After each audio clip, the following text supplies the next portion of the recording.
Hello everyone, welcome back to my channel. তো তোমরা সবাই কেমন আছো? আশা করছি সকলে খুব ভালো আছো, আর আমিও খুব ভালো আছি।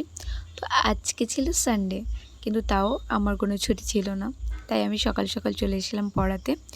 আর ও খুব জেদ করছিল যে ও আজকে পড়বে না, কিন্তু অবশেষে ওকে পড়তে হয়েছে, ও পড়েছে। আর আজকে ছিল অনেক গরম, মানে প্রচুর গরম ছিল। পড়ানো কমপ্লিট হয়ে গেছিলো, তারপর আমি চলে যাচ্ছিলাম বাড়ির দিকে যাবো বলে।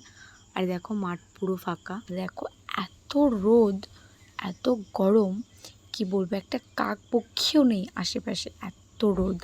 তো তারপরে চলে এসেছিলাম বাড়িতে। আর বাড়িতে আসার পরেই আমি আর দিদি লেগে পড়েছিলাম যে আমাদের গাছে যে আমগুলো হয়েছে সেগুলোকে পাড়ার জন্য। এই গাছটাতে এবার নিয়ে মানে 3বার আম হলো। ফার্স্ট টাইম 2টো আম হয়েছিল, তারপর আগের বছর ভালোই আম হয়েছিল, এবছরও অনেক আম হয়েছে। তো আমি আর দিদি মিলে এগুলোকে পাড়ছিলাম। তো দিদি প্রথমে যে লগাটা বানিয়েছে সেটা দিয়ে একটাও আম পড়ছিল না, তারপরে আমি ওটাকে খুলে আবার ভালো করে শক্ত করে বেঁধেছি, তারপরে বেশ কয়েকটা আম পড়েছে। তো মানে পড়েছে বলতে পেরেছে। তো আমগুলোর সাইজগুলো না অনেকটা বড় ছিল, কিন্তু এভাবে পাড়ার ক্ষেত্রে এগুলো অনেকটাই ফেটে যাচ্ছিলো। তো দেখো আমগুলোর সাইজ দেখো, মানে অনেকটা বড় বড় হয়েছিল আমগুলো। তো আমি না একটা আম নিয়ে গিয়ে দিদির মুখের সামনে ধরেছি, যে দিদির মুখের থেকে আমটা বেশি বড়।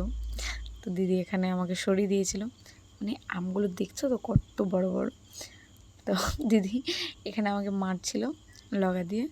তো তারপরে দেখো আমরা কতগুলো আম পেড়ে নিয়েছিলাম, অনেকগুলো আম ফেটে গেছে, আর অনেক আম পেড়েছিলাম আজকে। তারপরে আমগুলোর সাইজগুলো খুব দারুণ হয়েছিল। তো আম পেড়েছি আর আম মাখা খাবো না, যেটা হতে পারে। তারপরে আম কেটে নিয়েছি, আর এখানে আমি আম মাখতেই শুরু করেছি। মানে এত সুন্দর সেন্ট বেরোচ্ছিলো না লেবু পাতাটা দেওয়ার পরে। তো তোমাদের কার কার এইভাবে আম মাখা খেতে ভালো লাগে অবশ্যই আমাকে কমেন্ট করে জানিও। কি চুলগুলো কোথায় গেল? কে কেটে দিস? কে কে কেটেছে? বাবা কেটে দিয়েছে চুল? যা। তারপরে আমার স্টুডেন্ট চলে এসেছিলো, তো ওর আজকে মানে ওকে টাক করে দিয়েছে, তাই আমি ওকে জিজ্ঞাসা করছিলাম যে কে কেটে দিয়েছে, ও সেটাই বলছিল। তবে চলে এসেছিলাম পড়াতে, আর ওদের ঘরে দেখো ওদের মুরগিগুলোর ঘরে ঢুকে গেছিলো। তারপর পড়ানো কমপ্লিট হয়ে গেছিলো তাড়াতাড়ি, তো আমি বেরিয়ে পড়েছিলাম একটু ফুচকা খেতে আর একটু ঘুরু ঘুরু করতে। তো এখানে ছিল আমার ভাই। তারপরে আমাদের ফুচকা খাওয়া কমপ্লিট করে এখানে চলে এসেছিলো আরও অনেকে। তারপরে এখন আমরা যাব এখান থেকে ঘুরতে। তো সেই ভিডিওটা তোমাদের সাথে পরে শেয়ার করবো। আর এখানে দেখো ভাইকে নিয়ে মজা করছিল,